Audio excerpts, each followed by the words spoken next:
आपसे विनती है, इस होटल ही में मेरे हस्बैंड का खून हुआ है, एक पुलिस वाले ने किया है, प्लीज न्याय दिला दीजिए। आप देखिए बाकी सारी क्लिप, कहीं खून नहीं है, वो खून से लथपथ थे। दो दोस्तों ने भी बताया यहीं पे खून भरा हुआ था, होटल का उन्होंने सब साफ करवा दिया। प्लीज मदद करिए, मेरे पति को न्याय दिलाइए प्लीज।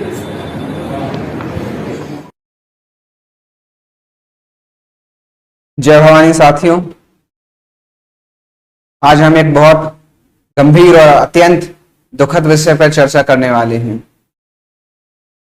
आप सभी को जानकारी हो गई होगी जो मनीष गुप्ता हत्याकांड हुआ है, पुलिस वालों द्वारा किस तरीके से, कितनी बर्बरता से मनीष गुप्ता की हत्या कर दी गई है। देखिए, ये कोई पहली और आखिरी बार नहीं हुआ है, ना तो पहली बार हुआ है, ऐसा भी नहीं है इसके बाद कभी होगा नहीं। ये हो सकता है कि आगे भी चीजें ऐसी चलती रहें। तो आज जरूरी है हमारे और आपको जागरूक हो जाने की आवश्यकता है। तो जो अपने केसीआई के द्वारा, किसान कैरियर इंस्टीट्यूट के द्वारा जो अवेयरनेस कैंपेन चलाया जा रहा है, जो जागरूकता अभियान चलाया जा रहा है, तमाम विषयों पर, जिन जिन विषयों पर इस समाज में समस्या उत्पन्न हो रही है, ये समाज अव्यवस्थित हो रहा है, जिन जिन वजह की से, जिन जिन कारणों की वजह से, उसके बारे में हम और आप लोग थोड़ा सा चर्चा करेंगे, डिस्कस करेंगे। मनीष गुप्ता हत्याकांड है क्या? आप लोगों में से लगभग 70 से 80% लोगों को पता होगा, और जिनको नहीं भी ये पता, मैं थोड़ा सा संक्षेप में बता देता हूं। बीते दिन क्या हुआ, रात में 10-12 बजे के बीच के लगभग गोरखपुर में एक कारोबारी, रियल एस्टेट का कारोबारी जो कि कानपुर के थे, जिनका नाम था मनीष गुप्ता, ठहरे हुए थे। पुलिस अचानक से उनके रूम में, होटल के रूम में पहुंच जाती है और छानबीन करना शुरू कर देती है। आईडी दिखाओ, ये दिखाओ, वो दिखाओ, हर एक चीज दिखाने के बाद मनीष गुप्ता ने पूछा कि हम कोई आतंकवादी हैं क्या? किस विषय में आपने मतलब छानबीन की है? क्योंकि कोई भी व्यक्ति, जाहिर सी बात है, जिस व्यक्ति का कोई पिछला बैकग्राउंड नहीं रहा हो क्रिमिनल केसेस का, कभी पुलिस में कोई रिकॉर्ड नहीं रहा हो, उसको ये जानने का अधिकार है कि रात में 10-12 बजे के लगभग एक आम नागरिक को किन कारणों की वजह से परेशान किया जा रहा है। उसने वही किया। अब पुलिस वालों को पता नहीं क्यों लगता है कि उनसे कोई सवाल नहीं पूछा जा सकता। इस बात से आग बबूला होकर पुलिस वाले तहस में आ गए, रोष में आ गए, और उन्होंने मनीष गुप्ता को और उसके साथियों को पीटना शुरू कर दिया राइफल की बट से। ये तमाम प्रकार के 6 से 7 लोग जो भी थे पुलिस वाले, उन्हें पीटना शुरू कर दिया। इतनी बर्बरता से, इतनी बेरहमी से उसकी पीट कर हत्या कर दी। मनीष गुप्ता के दोस्त के द्वारा बताया गया कि जब उसने देखा पुलिस वाले उसको खींचते हुए बाहर की ओर ले जा रहे थे, उसके नाक से खून बह रहा है, सिर से खून बह रहा है, शरीर में गंभीर चोटों के निशान हैं। मनीष गुप्ता की वाइफ, जिनका नाम है मीनाक्षी गुप्ता, जो आपने पहले वीडियो देखा उनमें आप उनको सुन पा रहे होंगे, उनका कहना है कि बेरहमी से हत्या की गई है और इतनी बुरी तरह से पीट कर हत्या की गई है। शासन प्रशासन ने पूर्णतः इसमें कार्रवाई का आश्वासन उनको हालांकि दिया है।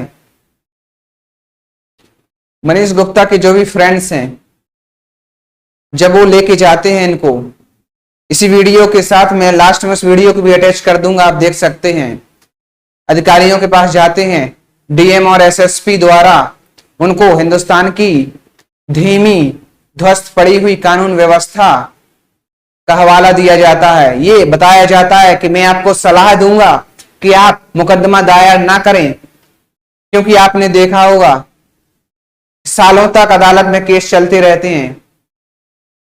देखिए, वो मैं और आप नहीं कह सकते, वो जो भी व्यक्ति अपने आप से सक्षम है समझने के लिए, क्या पुलिस अधिकारियों को, अफसरों को ये कहना उचित है, ये कहना शोभा देता है कि आप केस मत करिए, एफआईआर दर्ज मत करिए?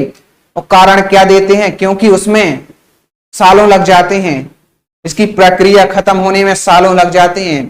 तो यहां पे उन अफसरों ने ठीक वही पॉइंट पकड़ा है कि एक आम आदमी, एक आम व्यक्ति नहीं पड़ना चाहेगा इन तरीके के झमेलों में, झंझटों में, तो उन्होंने वही हवाला दिया कि आप इन सब चीजों से दूर रहिए, आप केस मत करिए। जैसे कि आप पीछे देख पा रहे होंगे, डीएम और एसएसपी का पत्नी को धमकाने का वीडियो आया सामने, जिसमें वो कह रहे हैं कि आप एफआईआर दर्ज मत करिए।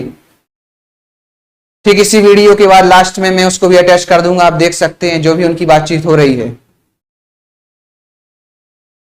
मेरा आपसे बात करने का मतलब सिर्फ इतना सा है कि मुझे ऐसा लगता है कि आपको और हमें इस बारे में जागरूक हो जाना चाहिए कि हमारे मानव अधिकार क्या क्या हैं, ह्यूमन राइट्स क्या क्या हैं।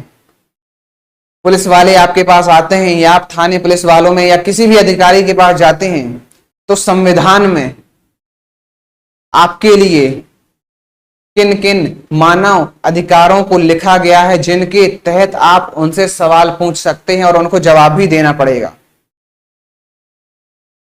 उनका, मनीष गुप्ता जी की पत्नी का कहना है कि उनका 4 साल का बेटा है, उनकी स्वयं की उम्र 30 वर्ष की है। और दूसरी बात यह कि मनीष गुप्ता मात्र इकलौते अपने माता पिता की संतान थे। अब उनके घर में मनीष गुप्ता के बुजुर्ग पिताजी, उनकी पत्नी और उनका 4 साल का बेटा, यही 3 लोग शेष हैं। तो उनका भविष्य क्या होगा? आप हालांकि ये दूसरी हेडलाइंस भी देख पा रहे होंगे। उन्होंने क्या कहा था, हम कोई आतंकी नहीं, इतना सुनते ही पुलिस वाले बन गए आतंकवादी। मनीष के दोस्तों का आरोप, ऐसे टूट पड़े पुलिस वाले जैसे साजिशन हत्या करने ही आए हों। यहां पे आप अगर देखें, पत्नी बोली गुनहगारों को सजा मिले, पुलिस बचा रही है। देखिए, ये जो भी केस है, हम चाहते हैं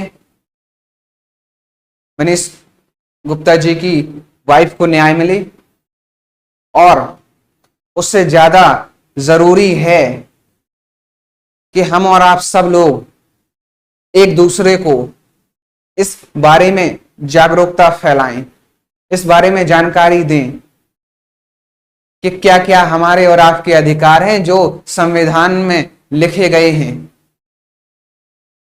आप किसी से भी सवाल पूछ सकते हैं, किसी से भी सवाल करने का अधिकार है, आपको जानकारी लेने का अधिकार है कि अगर आपको परेशान किया जा रहा है तो वो किन कारणों की वजह से किया जा रहा है। अब यहां पे हुआ क्या है कि उन्होंने ठीक वही सवाल पूछा, उसके बाद उनकी बेरहमी से पिटाई करना शुरू कर दिया गया और उनकी मृत्यु हो गई।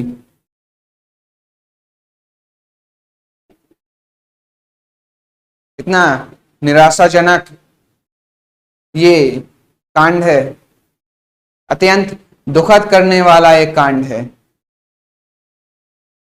अतः आप सभी लोगों से निवेदन है कि आप सब लोग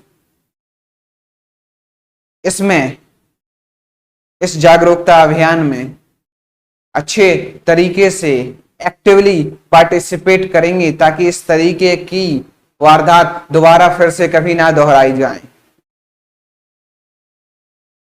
धन्यवाद। जय भवानी। आप कृपया करके निष्पक्ष तंत्र जांच करिएगा, इसके लिए मैं और कप्तान साहब स्वयं निगरानी करेंगे, ये मैं आपको आश्वस्त करता हूं। मेरी बात इसमें रख लीजिए, मेरा अनुरोध मान लीजिए, मैं आपको एक बड़े भाई के हाथ में कानून जो है उस पर आपको विश्वास है और हमें भी, ठीक है, हम दोनों लोग मानते हैं। ये अनुरोध करूंगा कि विश्वास को आप मैं भी विश्वास रखता हूँ कि एक बार मुकदमा होने के बाद आपको अंदाजा नहीं है, मुझे पता नहीं कि आपको प्रक्रिया पता नहीं कि सालों तक कोर्ट में ये है कि उनका पहले से तो कोई झगड़ा था नहीं, वो गए थे वर्दी पहन के गए, क्यों हुआ है तो मैंने आपको दिया है, इसीलिए हम आपकी बात सुबह से सुन रहे हैं। मैडम ने मुझे कहा कि आप मुझे नोटिस कर दीजिए, मैंने कर दिया, और तब तक बाहर नहीं होंगे जब तक उनको क्लीन चिट न मिल जाए। नौकरी में बार मुझे नौकरी उनकी नहीं चाहिए भैया।